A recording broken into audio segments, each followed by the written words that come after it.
ముస్లింలని ఏదైనా అంటే విమర్శిస్తే జైలు శిక్ష వేధిస్తుందంట కాంగ్రెస్ పార్టీ అస్సాంలో అధికారంలోకి వస్తుంది. ఒకప్పుడు కనుక ఒక చట్టాన్ని తీసుకొచ్చి దాన్ని హిందూ యాక్ట్ అంటారు. బట్ దానికి సుదీర్ఘమైనటువంటి అబ్రివేషన్ ఉంది. దాని ప్రకారం భారతదేశంలో హిందువులు గుళ్ళో పూజ చేసుకోవాలన్నా, ఇంట్లో భజన చేసుకోవాలన్నా, దగ్గరలో ఉన్న ముస్లిము, దగ్గరలో ఉన్న క్రిస్టియన్ దగ్గరికి వెళ్ళి నో అబ్జెక్షన్ సర్టిఫికేట్ తీసుకురావాలని ఎట్లయితే పెట్టిందో కాంగ్రెస్ గవర్నమెంట్ చట్టాన్ని తీసుకొస్తుంటే పార్లమెంట్లో బీజేపీ అడ్డుకుందో, అట్లాగా ఇంకా దాని బుద్ధి మారలేదు. హిందువులు అణచివేతకు గురవ్వాలి, ముస్లింల చేతిలో, క్రైస్తవుల చేతిలో హింసకి గురి కావాలి, వాళ్ళు డామినేట్ చెయ్యాలనే దరిద్రపు బుద్ధి ఏంటో అర్థం కాదు.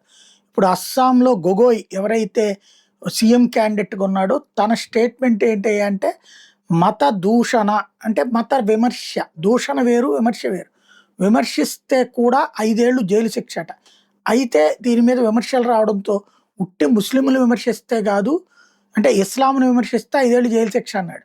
దాని మీద విమర్శలు రావడంతో ఉట్టి ముస్లింలనే కాదు, హిందువులను విమర్శించినా, హిందూ దేవుళ్ళను విమర్శించినా కూడా శిక్షిస్తామంటున్నాడు. ఆ లెక్కనైతే క్రిస్టియానిటీలో కానీ ఇస్లాంలో కానీ మా దేవుడు ఒక్కడే దేవుడు, మిగతా వాళ్ళందరూ అజ్ఞానులు అని ఉంది. మరి అదే మతపరమైనటువంటి ఇది కదా, వాళ్ళ మత గ్రంథాల్లోనే ఉంది.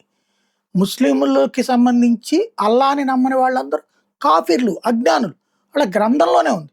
అప్పుడు నువ్వేంటి యాక్షన్ ఎవరి మీద తీసుకుంటా? క్రిస్టియన్స్లో దే వాళ్ళకి సంబంధించిన యేసు ప్రభువే దేవుడు, మిగతా వాళ్ళు ఆయన నమ్మనటువంటి వాళ్ళందరూ అజ్ఞానులే అని ఉంది. కాబట్టి ఏం చేద్దాం, ఇప్పుడు ఎవరి మీద యాక్షన్ తీసుకుంటా? కాబట్టి ఇట్లాంటి దిక్కుమాలిన నేరేషన్స్ చెప్పి చేస్తోంది హిందువుల్ని వేధించడం.